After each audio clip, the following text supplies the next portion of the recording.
Vytvorila som systém, ktorý mám osvedčený, že funguje.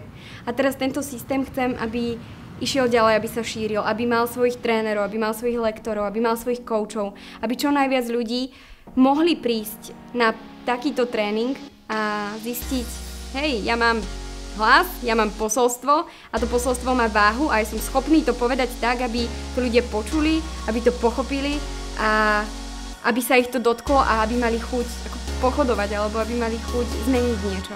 Tak to je vízia Speak Upu.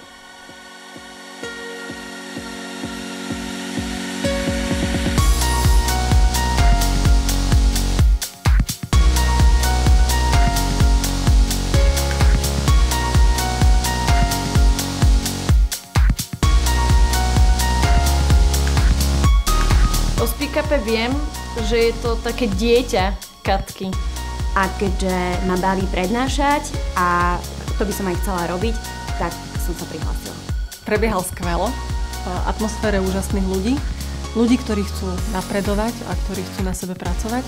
Takže prvé, čo bola nejaká úvodná reč, kde sme sa teda mali predstaviť, získali sme nejaké prvé spätné väzby. Tak z môjho pohľadu atmosféra bola taká, že sme tu prekonávali určité tie svoje bloky a tú zónu komfortu. Takže improvizácie je dahné.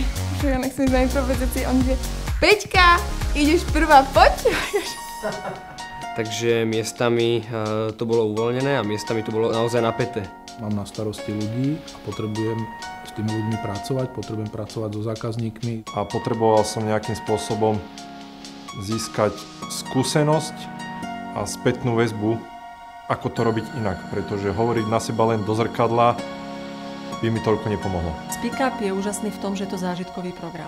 Je skvelý v tom, že je to tréning, 30 hodín tréningu, kde jednoducho dáte do toho niečo, získate spätnú väzbu. Keď to zapracujete, vidíte okamžite ten progres. A na záver bola finálna reč, kde sme mali ukázať všetko to, čo sme sa naučili.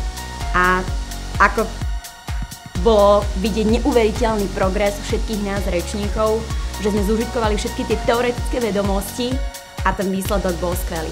Množstvo smiechu, zábavy, bolo to úplne uvoľnené. Bolo úplne jedno, či to bolo počas bloku, kedy sme na sebe pracovali, alebo či to bolo počas prestávok. Je to určite príprava na manažerské pozície, verím tomu, obchodnícke pozície.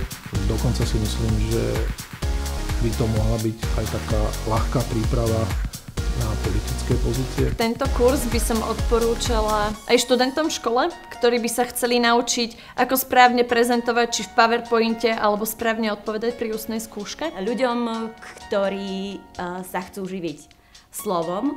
Každému, kto chce zažiť niečo iné. Niečo, kde prekoná vlastné strachy. Lebo rozprávanie nie je zlé. Akože keď radi rozprávame, tak rozprávame a keď niečo, tak už to robíme na 100%, nie?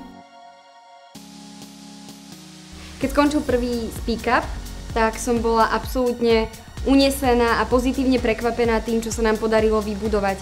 A myslela som si, že to je taký malý zázrak. Bola som za to veľmi vďačná, ale nevedela som, či to bude opakovateľné. Či skutočne ten rozdiel bude zase medzi piatkom a nedeľou tak obrovský, ako bol prvý raz, alebo to bola len šťastná náhoda, šťastie začiatočníka. A teraz máme za sebou druhý beh a zisťujem, že to zopakovateľné je a že prídu ľudia, ktorí o sebe povedia, ja som úplný introvert, nerad rozprávam pred ľuďmi, nemám to rád a vlastne na tretí deň hovoria, ja si to absolútne užívam, milujem stať pred ľuďmi, milujem rozprávať pred ľuďmi a to, čo som si myslel, že nemám to rád, to bol iba strach, že to neviem robiť a nerobím to dobre. Tak zopakovalo sa znova to a som veľmi vďačná zase, že som videla, áno, je to možné.